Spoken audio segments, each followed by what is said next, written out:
Shalom, peuple de Dieu. Nous venons de la part du Seigneur vous apporter un message qui s'intitule Les 15 piliers de l'amour.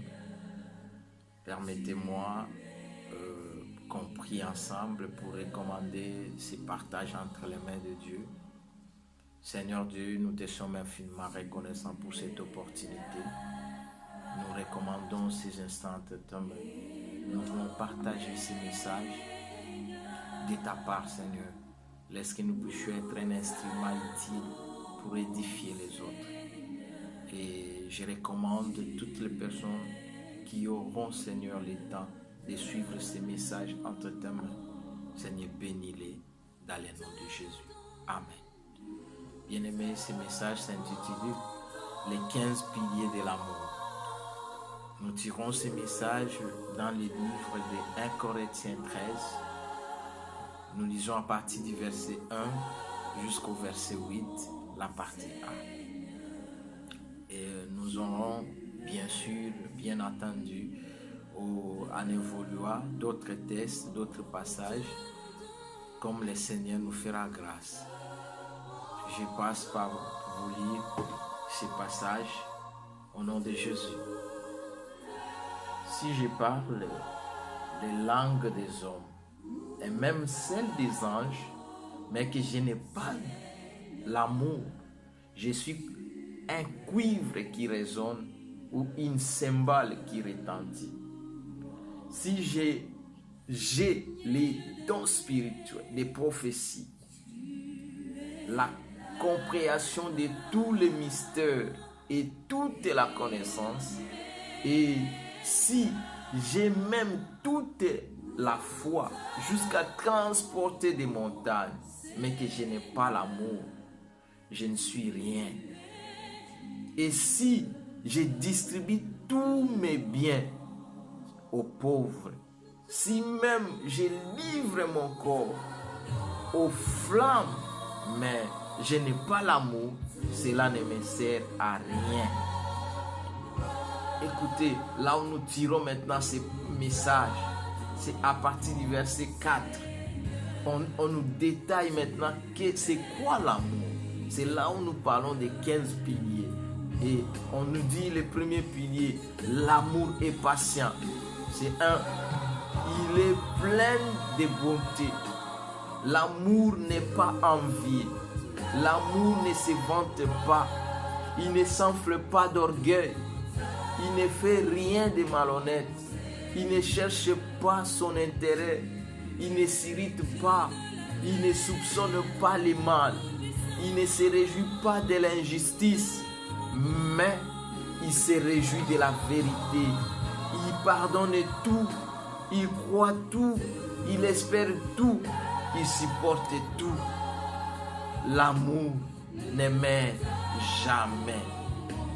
Seigneur, que cette parole soit gravée dans notre cœur et que cela nous serve comme une constitution pour que, Seigneur, toute notre vie, nous puissions marcher selon ce qui est écrit et non selon ce que nous pensons.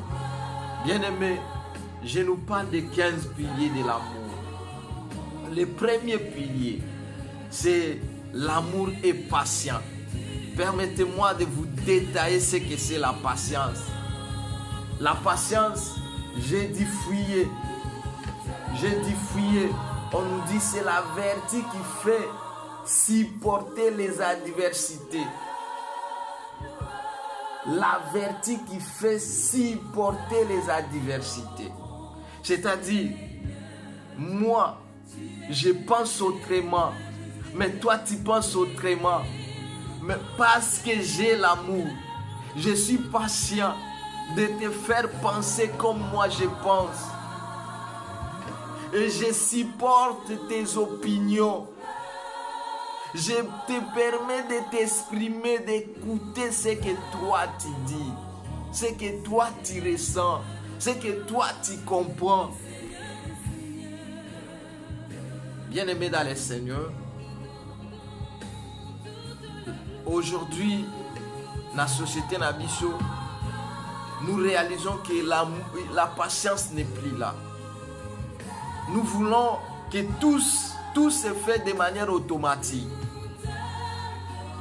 Si je suis fort en maths, j'aimerais que tout le monde raisonne en mathématiques comme moi. Or, tout le monde n'a pas les mêmes potentialités. Nous sommes dans cette société remplie, regorgée de diversité. Tu dois supporter les autres. Tu dois être patient. Donner ce qu'on appelle la seconde chance à l'autre. On veut que l'autre fasse comme vous. La patience, c'est un élément majeur. On nous dit que c'est la vertu qui fait supporter les adversités. Non seulement les adversités, mais aussi les douleurs, les injures, les incommodités. C'est-à-dire, tu penses, on dit, etc., etc. C'est-à-dire qu'il y a des choses que l'autre peut avoir, que toi tu trouves que ce n'est pas vraiment ça, comme ça qu'un homme doit se comporter. Nous sommes plus patients. Nous sommes plus patients de donner la seconde chance à l'autre. Nous sommes plus patients de comprendre l'autre. Je dois donner un exemple. Nous prions dans une église. Nous avons par exemple un frère qui s'appelle le frère Jean. Le frère Jean, il prie avec nous. Le frère Jean est là à l'église. Il fait toujours ce que nous voulons. Mais s'il arrive qu'un jour Jean tombe, nous devons automatiquement les mettre à l'écart. Nous devons avoir le temps d'écouter Jean. Demander à Jean, mais Jean, tu ne te comportes pas comme ça. Pourquoi tu es devenu ainsi? Pourquoi ton attitude a du coup changé? Jean nous dira peut-être, voilà. On m'a parlé d'un enseignant, un enseignant de l'école. Cet enseignant était un enseignant qui avait vraiment des relations avec ses élèves. Il était si proche, un professeur d'anglais. Je connais un monsieur Max au Congo. Je le salue avec son témoignage. C'est lui qui a donné ça dans une émission que j'ai suivie. Il dit, il voyait toujours un élève qui était assidu, qui était déterminé. Mais il est arrivé un jour, il a compris que l'élève n'était plus assidu au cours. Il n'était plus attaché comme auparavant.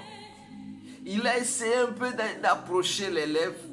L'élève lui dira, mes parents sont sur le point de divorcer.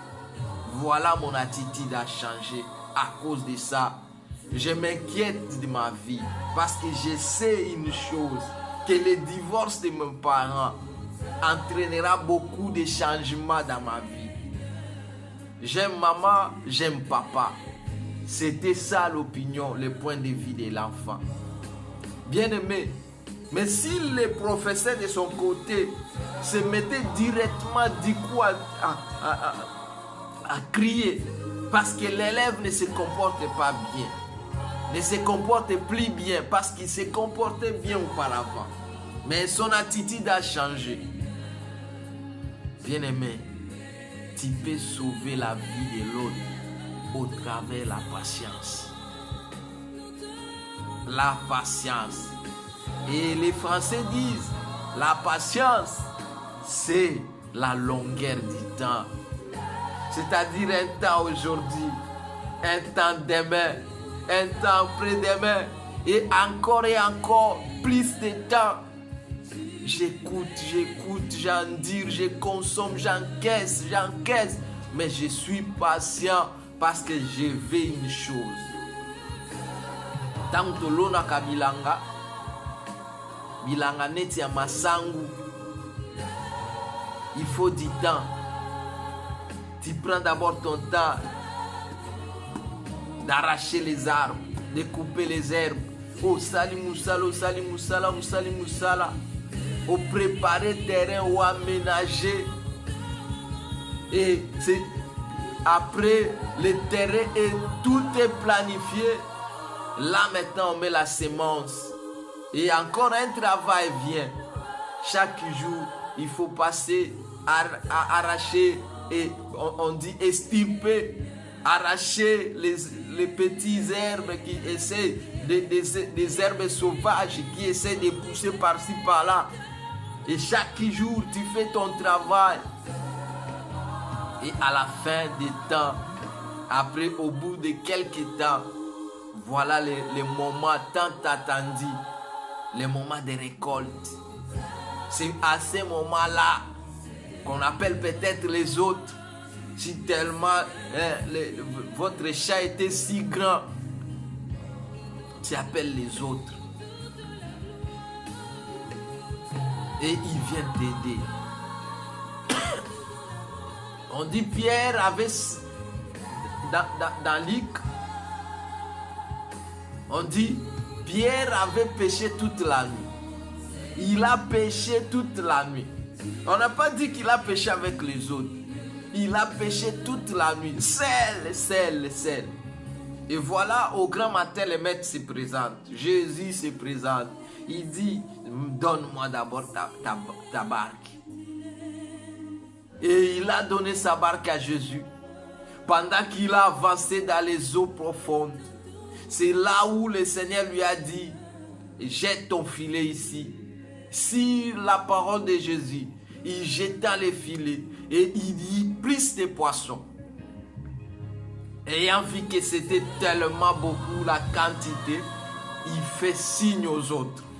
Les autres sont venus l'aider. Bien-aimé, à un certain moment, on appellera les autres parce que tu as fait du bon travail. Pour un enfant que tu sauves aujourd'hui, demain tu vas cueillir les fruits. Pour un monsieur que tu aides aujourd'hui, demain le Seigneur te donnera ta récompense.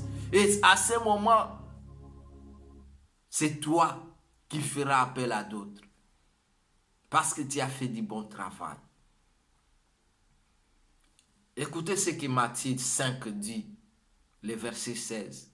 Que votre lumière luise ainsi devant les hommes, qui voient vos bonnes œuvres et qui glorifient votre Père qui est dans les cieux.